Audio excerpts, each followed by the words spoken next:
Welcome to day 43. Today we're going to be talking about how to review your own sales calls and how to do so like a professional closer. So that is the whole point of the video, so that you can spot your own weaknesses, so that you can make adjustments and improve day by day, week by week. This is going to allow you to have and create a feedback loop that is basically going to speed up your progress to those 10K, 20K months, right? Reviewing your calls is crucial. Even if you're getting your calls reviewed by someone else, you should always still be reviewing your own calls, because that is a skill and it will allow you, like I said, to create that feedback loop. And the tighter and the smaller you can make that feedback loop, the more you'll improve and the more you'll scale to those 5-figure months. So most people, right, what they get wrong is they think that, just doing more sales calls is going to, help them improve. But if you're not reviewing those calls, you're basically throwing mud at the wall and hoping that it sticks. Okay, so in this video, I'm going to show you exactly how to review your own sales calls so that you can understand what's working, what's not working, and how to fix it incredibly quickly. So why is reviewing calls like a non-negotiable, right? That's the first point to cover.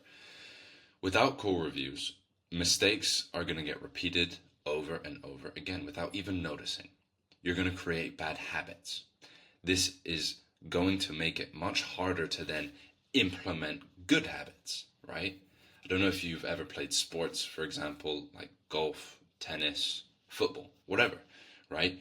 You've taught yourself this technique to hit a ball, right? Either with whatever sport it is, let's say. Even basketball, you can say this. You have a certain technique. Now, if that technique is wrong, a coach will correct you on it.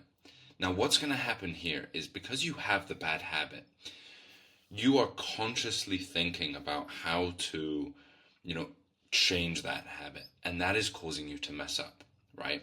I'm playing a lot of tennis out here. I have a couple bad habits with my swing, particularly my backhand. And basically, it's causing me to get in my own head about like how I hit the ball. So like, as I see the ball coming to my left side, I'm thinking about like, okay, are my feet in the right place? Are my hands in the right place? Are my shoulders in the right place? Am I leaning forward as I strike the ball? Are my knees bent? All of this. And is my follow through ending where it should be? Instead of just hitting the ball, right? That's all the things going on in my head.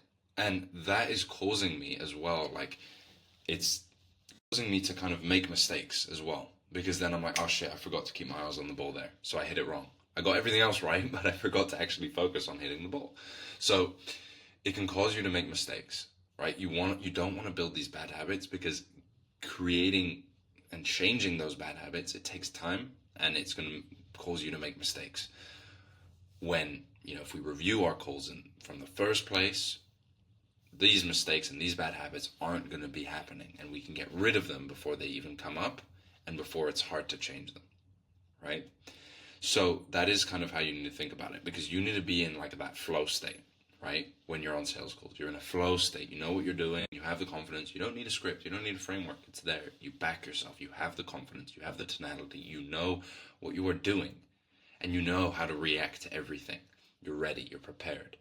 And we want to get to that flow state as soon as possible, and we do that by reviewing calls, right? The top closers treat their call recordings like game tape in sports, right? Reviewing the game tape, it's how you're going to sharpen your skills, your tactics, your plays, etc.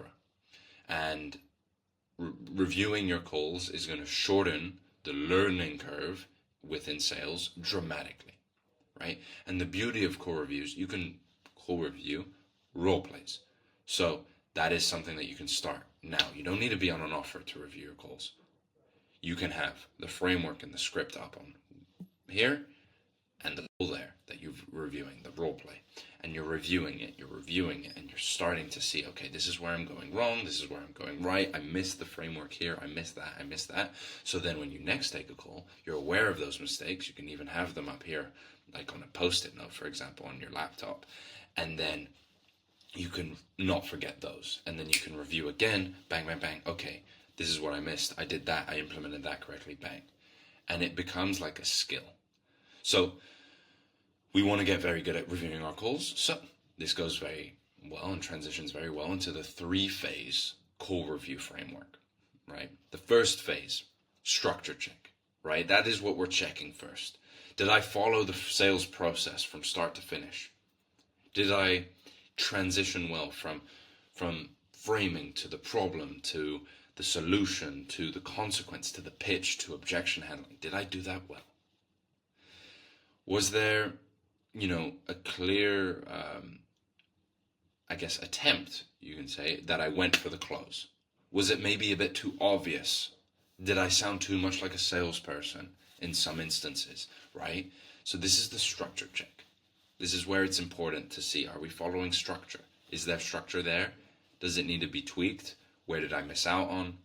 Write these notes down, what I missed out on, etc. So that is the first phase, structure check. Then phase 2, skill check. So, tonality, confidence, body language. Did I sound confident? Did my tone match the emotional state of the prospect, right? My clarifying questions, my probing questions, right? So clarifying, exactly, what do you mean by that? Or probing questions, why is that so important to you, right? Questions like that. Did I do that well? Did I dig deep enough when they shared a pain point? Was it a surface level conversation or was it a deep conversation? And if it was a deep conversation, why was it a deep conversation? And was there some parts of the call that were surface level and some parts that went deep? What was the difference between the two, right? How did I frame? How did I transition? Did I maintain authority and control the direction of the call? Or was I sounding pushy, right? Then objection handling. Did I isolate? Did I find the real objection? Did I loop back and tie back to their desired result? Did I remind them of their consequences in the objection handling of not doing this? Did I remind them of what they said they wanted? Did I remind them of their pain points? These little things are super important. So after the structure check, we do the skill check. And then finally, the conversion check, right? So if it was a close, why did it close? What specifically did we notice was the reason this closed? Was it because we were having a deep conversation and it wasn't surface level? And why did I have a deep conversation? Was it because I asked a lot of probing questions, a lot of clarifying questions? Was it because I matched his energy or her energy? Was it because I got on very well with the guy? Right at the beginning, we found common ground, and that built really good rapport to lower his guard. So then when we went straight into finding the problem, he was very open with me from the get-go, right? We need to understand what is making the close happen. Was it because I held up the mirror for him in objection handling, and I actually was there as a leader, and I wasn't a sleazy salesperson. I was there as a leader, leading him into what he already wants to do, but I just led him through his fears, his hesitations, his uncertainty, right? If I didn't close, okay, where did I lose the prospect? Was it a great conversation from the beginning and then towards the end it stopped? Why did it stop? Did it stop during the pitch? Because maybe my pitch isn't interactive enough. Maybe I'm not asking the right questions at the end of the each pillar. Maybe I'm not getting him actually listening. Maybe I need to improve my pitch. Was it when I dropped the price? Okay, maybe I need to drop the price in a different way. Was it the frame? Did I lose him at the frame? Right, that can happen as well if you're not doing that correctly. And then at the end of that conversion check, we want to basically, after doing all those three things, we want to say, okay, what is the one thing I can improve on before my next call? And then we basically write that down, that one thing, on a note, piece of paper, post-it note, sticky note, whatever you want to call it. And I have it there up for my next call. So then I'm kind of reminding myself, okay, yeah, so that's the one thing I need to do. Yeah, it's clarifying questions. Okay. It's changing the pitch, it's doing this. It's the frame. It's being a leader, right? What is the one thing? Tone, confidence, body language. What is it, right? That is the 3-phase structure. And at first, like anything, you might not be the best at it, but give it your best shot, right? You should be reviewing calls on a daily basis. It's a non-negotiable, like we said, right? Because we need to improve, and we do need to ensure the bad habits do not build and grow, because then it becomes a lot harder to change them. So, what do we want to look out for, right, in winning and losing calls, right? We basically want to start creating patterns that we can see and sense, right? And this comes from doing a lot of call reviews, doing a lot of sales calls as well, right? Because if we can start to notice that in the calls that we close, we built strong rapport early. We had a very deep connection, and the conversation wasn't surface level. It went deep, and especially in the problem. The transitions were smooth. It didn't feel like I was, doing an interview or a sales call. It felt very conversational. I had a lot of confidence when I was pitching, and I made it very clear what was going to happen at the beginning of the call and throughout the pitch, how the call was going to go. I was leading, right? Then, losing calls, we noticed patterns of, okay, the rapport was rushed. I didn't get good rapport. It took me way too long to lower his guard or her guard. The questions I was asking, they were too surface level. When we spoke about the consequence phase of not taking action, it was weak. It wasn't good enough, right? The objection handling was poor. I didn't know what to say. He got me, right? I didn't know how to handle. I need to think about it. Things like that, right? We need to start noticing these patterns. But those are a few patterns that you can start already keeping an eye out for. Just from what I know in terms of like winning and losing calls, right? Because I've obviously done a lot of call reviews, but there's certain things that you need to look out for. But you will start to notice those patterns as well as you start to close a lot of deals. Now, how do we want to build this kind of feedback loop that I mentioned at the beginning, right? To ensure we improve as quickly as possible to scale to those 5-figure months? Well, quite simply, review one call a day. Whether it's our own or it's another closer, review a call every single day. Same way that you do a role play every day, you do a call review every damn day.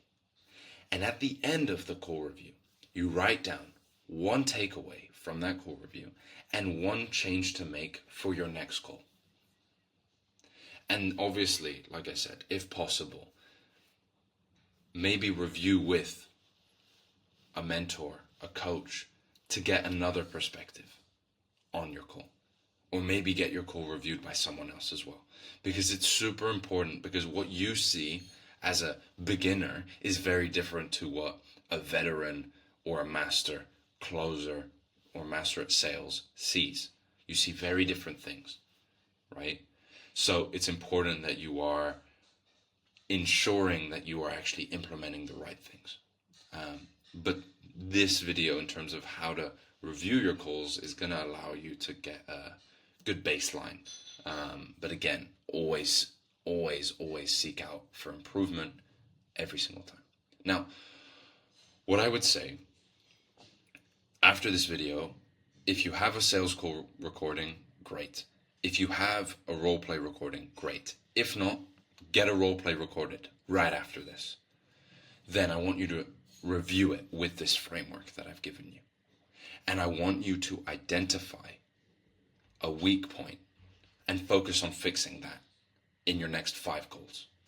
Like, focus on that, right?